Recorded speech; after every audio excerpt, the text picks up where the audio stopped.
Hey PSA listeners, thanks for downloading this episode. If you enjoy the work I do, please consider becoming a paid member at paranormalskepticacademy.com/membership or at patreon.com/PSA. You will get extra member-only episodes and early access to each new episode at the $2 a month level. If you can't become a paid member, please subscribe to the YouTube channel Skeptic Academy, share the show on social media, and leave a review on your podcast website of choice. Thank you for the support. Now on with the show.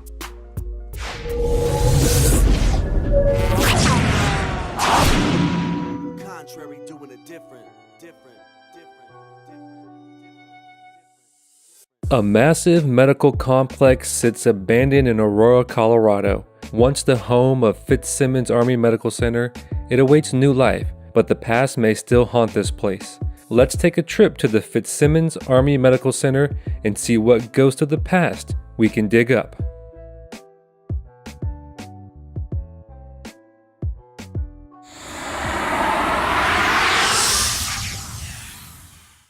The First Great War left thousands wounded and suffering from chemical attacks. In the early 1900s, tuberculosis was wreaking havoc across the United States. Colorado gained a reputation as a prime location to treat TB. Because of this, the citizens of the state, and specifically the city of Denver, lobbied the United States Army to build a facility to treat returning servicemen from World War I. In 1918, Army Hospital 21 was formally dedicated in Aurora, Colorado, which at the time had a population of 1,000. In 1920, the facilities were formally renamed the Fitzsimons Army Hospital, and in 1974 was called the Fitzsimons Army Medical Center. It was named after Lieutenant William T. Fitzsimons, who was the first American medical officer killed in World War I.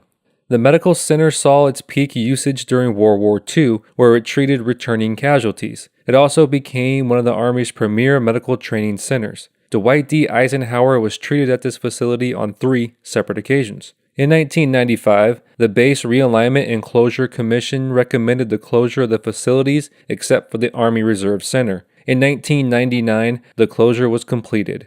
A $5 billion redevelopment plan was created as the facilities were transferred over to civilian control. The economic redevelopment plan includes a new University of Colorado inpatient center, a children's hospital, and a University of Colorado Denver Medical Education and Research Center. What could possibly haunt these abandoned halls? We're told from former patients, visitors, and employees that they've seen shadows of former soldiers, as well as seeing strange lights and hearing unexplained sounds. What could possibly explain these strange sightings?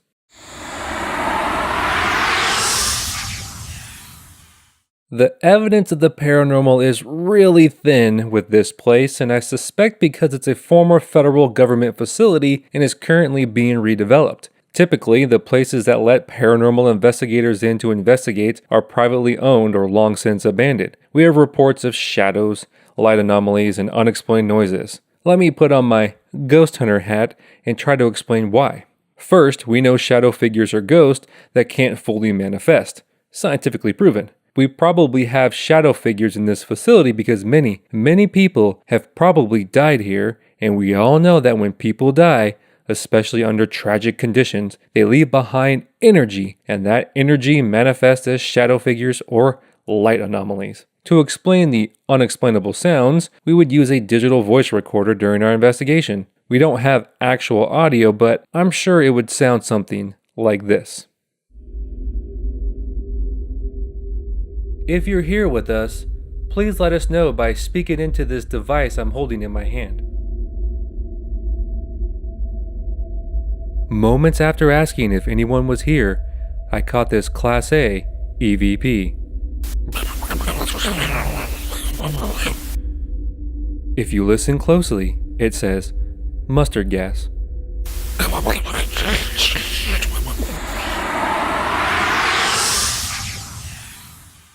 Replay that like 4 more times, and do it several more times with other random static, and we have our proof. So, how'd I do? See, we don't need anyone to investigate this place. I was able to do it from the comfort of my home. Well, that wraps up this episode of Paranormal Skeptic Academy. Thank you for listening.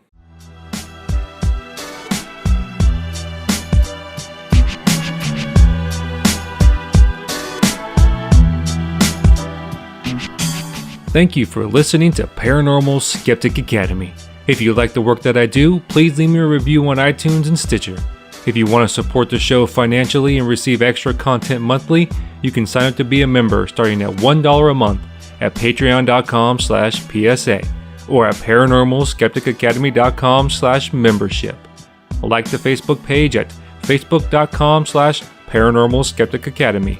Follow me on Twitter at cweb619 and subscribe to the YouTube channel at youtube.com/pskepticacademy for full video versions of each episode and YouTube-only bonus content.